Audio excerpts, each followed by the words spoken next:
সোমবার থেকে মনোনয়ন জমা দেওয়া শুরু হতেই এসইউসিআই প্রার্থীরা মনোনয়ন জমা করলেন। মিছিল করে এসইউসিআই প্রার্থীরা জেলা প্রশাসনিক ভবনে মনোনয়ন জমা দিতে আসেন।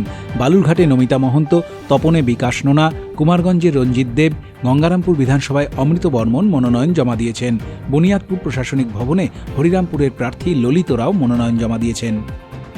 আমরা আমাদের এসইউসিআই কমিউনিস্ট দলের আজকে প্রথম দিনে নমিনেশন সাবমিট করতে এসেছি। এখানে আমাদের 4টি আমরা বিধানসভা আছি।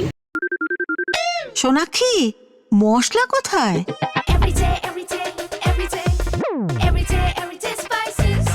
এভরিডে মশলা, দেশের স্বাদ। গঙ্গারামপুর, কুমারগঞ্জ, বালুরঘাট, তপন। হরিরামপুর আমাদের বুনিয়াদপুরে হচ্ছে। বালুরঘাট বিধানসভায় নমিতা মহন্ত, তপন বিধানসভায় বিকাশ নোনা, কুমারগঞ্জ বিধানসভায় রঞ্জিত দেব এবং গঙ্গারামপুর বিধানসভায় অমৃত বর্মন। আমরা তো লড়াই আন্দোলনের দল, সারা বছর আমরা লড়াই আন্দোলন করি এবং লড়াই আন্দোলন করতে করতে এই নির্বাচনটাও আমাদের কাছে একটা লড়াইয়ের মতন।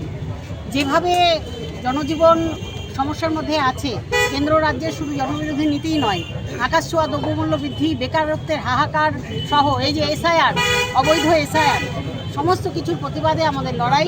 আমরা আশা রাখছি জনগণ যেভাবে আমাদের লড়াই আন্দোলনকে সমর্থন জানায় এবং এইভাবেই আমাদের গণতন্ত্রের আমাদের বিকাশ আমাদের বিধানসভায় আমাদের কণ্ঠস্বরকে পৌঁছে দেওয়ার জন্য জনগণ আমাদের পাশে আছে। নমিতা মহন্ত, বালুরঘাট বিধানসভার প্রার্থী। বালুরঘাট থেকে সুবীর মহন্তর রিপোর্ট, উত্তরবঙ্গ সংবাদ।